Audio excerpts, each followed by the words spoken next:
Hello friends, welcome back to my channel. আশা করি সবাই ভালো আছো, আমিও ভালো আছি। তো এচুর ভিডিও এসছে আজকে, ঠিক আছে। এচু আমাদের কিছুদিন আগে বলেছিল সে দুটো জব পেয়েছে, অর্থাৎ দুজন ক্লায়েন্ট পেয়েছে। তো সেই ক্লায়েন্ট কারা আজকে তাদের ডিসক্লোজ করেছে। অর্থাৎ কারোর বাড়িতে এচু যায় হচ্ছে গিয়ে তোমার ফিজিওথেরাপি করতে। তো সেই ফিজিওথেরাপি করতে কারোর বাড়িতে গেছিল এবং সেখানে গিয়ে আপাতত যতটুকু শেয়ার করার কথা তার মনে হয়েছে ততটুকু সে শেয়ার করেছে এবং তার কাজের নমুনাটা এবং কাজের বিস্তারিত বিবরণ মোটামুটি দেওয়ার চেষ্টা করেছে। সেটাও আমি তোমাদের সামনে নিয়ে আসছি। যেমন একটা বাড়িতে গেল, সেখানে মা আর মেয়ে আছে সম্ভবত, যাদের কিছু শারীরিক সমস্যা আছে, অবশ্যই পায়ের, বোঝা গেল হাঁটুর সমস্যা। তো সেই সমস্যার কিছু ব্যায়াম দেখিয়ে দিচ্ছিল। এটাই নাকি ফিজিওথেরাপি, যেগুলো আমরা কিন্তু ঘরে করি।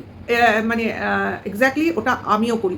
ওই যেটা টাওয়েল রোল করে হাঁটুর তলায় রেখে প্রেশার দেওয়া দিয়ে 10 গোনা, এটা আমরাও করি। এটা করতে হয় যাদের আর্থারাইটিস, তাদের এই মানে ব্যায়ামগুলো ঘরেই করতে হয়, তার জন্য কোনো ফিজিওথেরাপিস্ট লাগে আমার এটা ধারণা ছিল না। মানে এগুলো যদি ফিজিওথেরাপির অন্তর্ভুক্ত হয় তাহলে ভাই নিজে করা ভালো। এটা এমন কোনো কঠিন জিনিস না, নিজে করতে পারে। কারণ আমি যে তোমার ডাক্তার দেখাই, হ্যাঁ, তো উনি তো নিজেই ব্যায়াম দেখিয়ে দিয়েছেন এবং আমি সেটাই তাকে ফলো করি এবং সেভাবেই চলি। তার জন্য তো আদার্স কাউকে প্রয়োজন হয়নি। যাই হোক, সেই ভদ্রমহিলাকে করায় এবং তারই মেয়েকে করায়, অর্থাৎ একই বাড়িতে দুটো ক্লায়েন্ট, অর্থাৎ কিছুই না, ক্লায়েন্ট একজনই, অর্থাৎ দুটো পেমেন্ট পায়। দুজনকে যেহেতু দেখায়, মাঝখানে হচ্ছে একটা ব্রেক নেয়, সম্ভবত সেটা রেস্ট ব্রেক বা টিফিন ব্রেক, যাই হোক সেটা কথা না। তো সেখানে এচু তার অ্যাক্টিভিটিস আমাদের সঙ্গে শেয়ার করলো, কি করায় সেটা দেখাবার চেষ্টা করলো, মোটামুটি যে ট্যালেন্টটা লোকচক্ষুর সামনে আনার চেষ্টা করলো, সঙ্গে তার ইনকামটাও। অর্থাৎ আমাদের জানান দিল সে পার পেশেন্ট, পার হেড আর কি, প্রতিদিন 350 টাকা করে পায়। আচ্ছা, ভালো, খারাপ না। তাহলে দুটো পেশেন্ট মানে দুটো ক্লায়েন্ট ধরে নাও 700 টাকা, তো খারাপ না কিছু ইনকাম। তো মাসে তার ইনকাম কত দাঁড়ায় সেটা তোমরাই হিসাব করে নাও। তো সেটা সে আবার 10 দিন অগ্রিম নেয়, অ্যাডভান্স নেয়, এবং সেইটা সে তার ডায়েরিতে লিপিবদ্ধ রাখে। এবং সেটা যেহেতু অগ্রিম অ্যাডভান্স নেয়, ওটা প্রথম 10 দিন ওইভাবে কাটাতে যায়। যাই হোক, যেভাবে করে করুক সেটা কথা না।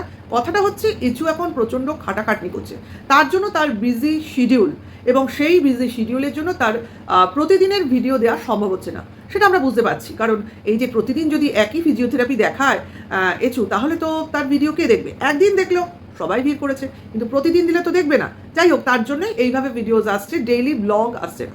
তো ভালো হলো, এটা ক্লিয়ার হলো। এইবার দেখো, একটু যখন এচু ক্লিয়ার করলো, সঙ্গে সঙ্গে আমাদের কিন্তু এক্সপেকটেশন আবার বেড়ে গেল। কারণ এচু এই দুজন ক্লায়েন্টের সঙ্গে সঙ্গে আরেকটা জিনিসের কথাও কিন্তু আমাদের বলেছিল। সেটা হচ্ছে এচু সকালবেলা এই দুটো ক্লায়েন্ট অ্যাটেন্ড করে, সেটা আগেও বলেছিল, এবং দুপুরে বাড়ি আসে, দুপুরে এসে কিছু বাড়িতে রেস্ট নেয়, লাঞ্চ করে, দেন আবার ইভিনিংয়ে কোনো স্টুডেন্টকে পড়ায়। তো শুনেছিলাম যে ক্লায়েন্টের বাড়িতে এচু এই ফিজিওথেরাপি করে, তো তারই ছেলে বা মেয়ে হবে সম্ভবত এই তার স্টুডেন্ট, ঠিক আছে। তো একই জায়গায় এচু দুবার ঘুরে আসে, এটা একটা বড় জিজ্ঞাসা। তো সেই স্টুডেন্টকে ক্লাস 5-এর বাংলা পড়ে, সেন্ট জেভিয়ার্সের স্টুডেন্ট, ঠিক আছে। তো সেখান থেকে আমরা এখন আমাদের একটু হায়ার এক্সপেকটেশন অনুযায়ী হয়তো আমরা নেক্সট ভিডিওতে এই বাংলা পড়ানোর নমুনাটাও দেখতে চলেছি কি না। এটা তো মানে একজন মানুষের যদি ফিজিওথেরাপির হাঁটুর ব্যায়াম আর কি আমরা দেখতে পাই, হ্যাঁ, তার মুখ না দেখিয়ে সেখানে কোনো স্টুডেন্টকে পড়ানো, বিশেষ করে এচু পড়াচ্ছে, তাও আবার বাংলা, তো সেটা তো একটা মহান কাজ। হ্যাঁ, মানে যেটা দেখালে ওয়াইটিতে একটা পজিটিভ ভাইব ছড়িয়ে পড়বে যে এচু পড়াতে পারে না, এচু পড়ালে বাচ্চার ভবিষ্যৎ জলে, এচু বাংলা পড়াবে কী করে যে কিনা নিজেই কিছু বলতে পারে না, লিখতে পারে না, তাহলে সে মিথ্যা কথা বলছে। এরকম একটা কমেন্টস বক্সে চাউর হয়ে গেছিলো, আমরা কন্ট্রোভার্সি ক্রিয়েটাররাও এগুলো নিয়ে বলাবলি করছিলাম।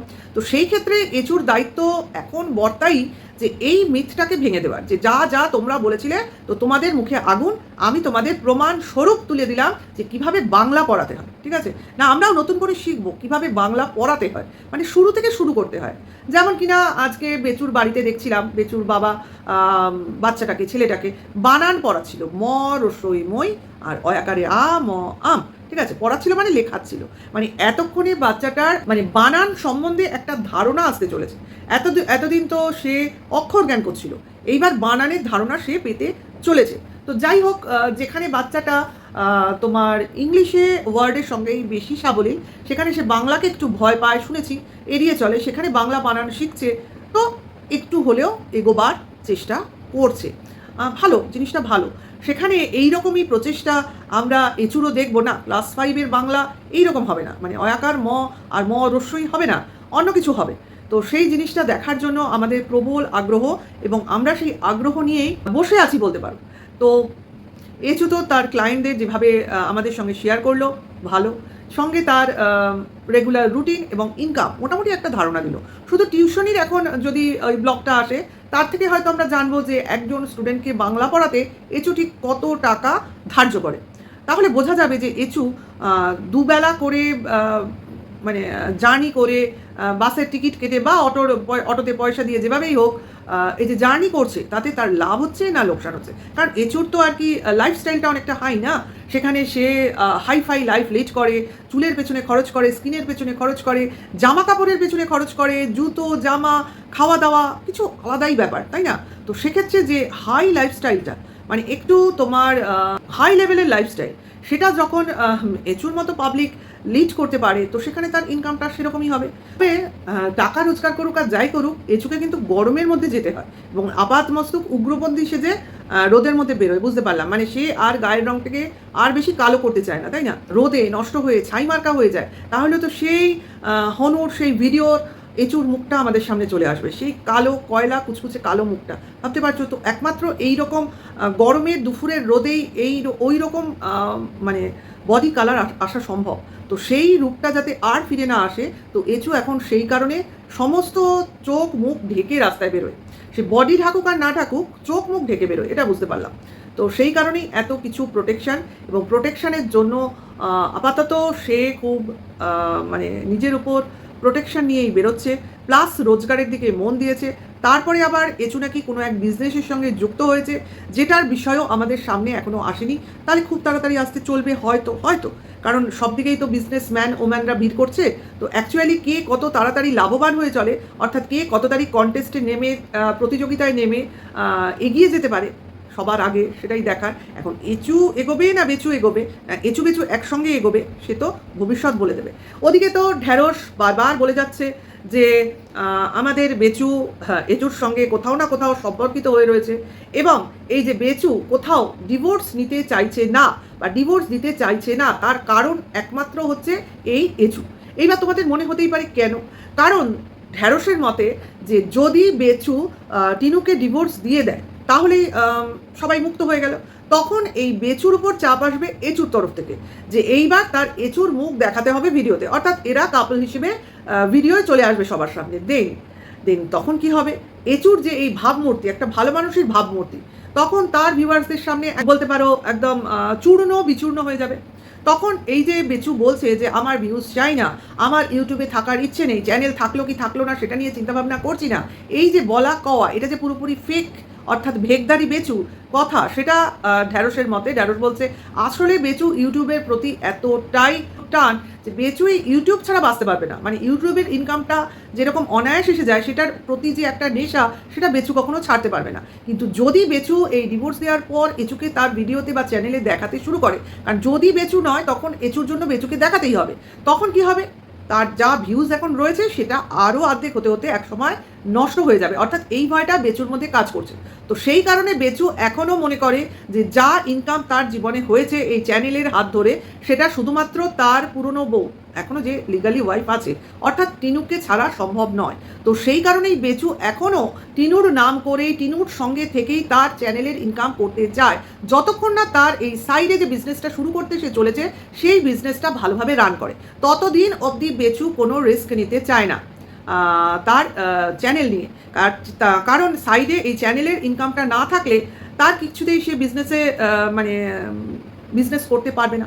অর্থাৎ একটা মনে প্রাণে তার ভয় কাজ করবে যে বিজনেসটা করব, আসলে বিজনেসটা আমার চলবে তো, বিজনেসের থেকে আয় হবে তো, অর্থাৎ নিজের ওপর এখনও বেচুর বিশ্বাস তৈরি হয়নি। তো সেই জায়গা থেকে তার ভয় কাজ করছে। তো সেই ভয় কাজের জন্য তার মনে হচ্ছে এখন সে কোনোভাবে টিনুকে ডিভোর্স দেবে না, এবং এইভাবেই সে ঝুলিয়ে রাখবে। ওই জন্যই বলছে কন্টেস্টে যাব, 3 বছর 30 বছর এই গল্পগুলো করছে। এইবার যখন ও মোটামুটি বুঝতে পারবে যে ওর তোমার বিজনেসটা ঠিকঠাক চলছে, অর্থাৎ ইউটিউবের ইনকাম হলো কি হলো না সেটার উপর তার আর মাথা ব্যথা নেই, দেন ও সেই সময় মনে করবে না এবার আমি এচুর সঙ্গে পাবলিকলি থাকতে পারি, তো দেন ও নিজের ডিভোর্স দেওয়ার চেষ্টা করবে। কিন্তু কে বলতে পারে তখন বেচুকে টিনু ডিভোর্স দিল না? মানে এটাই তো হওয়া উচিত। একজন নিজের সুবিধা যখন দেখছে তখন অপরজনও তো একটা না একটা সময় তার সুবিধা দেখবে রে ভাই। এটাই তো স্বাভাবিক। তুমি লোককে অসুবিধায় ফেলবে তোমার সুবিধার জন্য, তো লোকও তোমাকে তার সুবিধার জন্য কোনো না কোনো সময় তো ফাঁদে ফেলবেই। তো এটাই হচ্ছে ফ্যাক্ট যেটা তোমাদের সামনে নিয়ে আসলাম। তো এই কারণেই এচুকে দেখাবার ভয়, কারণ এচুর ওই মুখ যেটা তোমার মাঝে মাঝে আসছে মেকআপের মাধ্যমে সেটা অন্য জিনিস, কিন্তু এই বেচুদের বাড়িতে থাকাকালীন যদি ওই কালো মুখ, মেকআপবিহীন মুখ তো আসবেই, কারণ সবসময় মেকআপ করে আসা সম্ভব নয়। কাজেই বেচুদের বাড়িতে যদি বেচুর বউ ভবিষ্যতে যে হবে আর কি মেকআপ করে সবসময় থাকে এবং নিজের শরীরের প্রতি তার অ্যাটেনশন থাকে, কনসাসনেস থাকে, তাহলে সে কী করে বাড়ির কাজকর্ম করবে? সে তো করা সম্ভব নয়। তাহলে তো তা বেচুর মার সঙ্গে সে টিকতেই পারবে না, কারণ আবার সেই কেস আবার তোমার রিপিট করবে। তো সেই কিছু ভয় বেচুর মনে এখনও রয়েছে। তার সঙ্গে সঙ্গে এটাও মনে রয়েছে যে বেচুদের এখন তো বাড়িতে বলতে গেলে কানাকড়ি নেই, কারণ কোনো এক সময় ডাকাতি হয়ে সব গেছে। প্লাস বেচুর এখন পয়সা কড়ি যা আছে ইউটিউবের কল্যাণে, তো সেগুলো আর খরচ করার মুখাপেক্ষী নয় বেচু। কাজে সেই কারণে বিয়ে করলেই বউয়ের পেছনে যে একটা বিশাল খরচ আসতে চলবে বা এই যে গয়নাগাটির খরচ দেওয়া ধোয়া, তো সেইগুলো বেচু আর উঠাতে চাইছে না। যদি মানে টিনুর শ্রীধন হস্তগত করতে পারতো তাহলেও বা কিছু চিন্তাভাবনা করতো যে ওর কাছ থেকে নেওয়া গয়না দিয়েই ওগুলো আর কি বলে না মাছের তেলে মাছ ভেজে ফেলতো, এই ব্যাপারটা সে করলেও করতে পারতো। কিন্তু আমার তো মনে হয় না টিনু এই ব্যাপারে কোনোদিনও হেল্প করবে বেচুকে। আমার এটা ব্যক্তিগত মতামত। তো দেখা যাক ভবিষ্যতে কি হয়।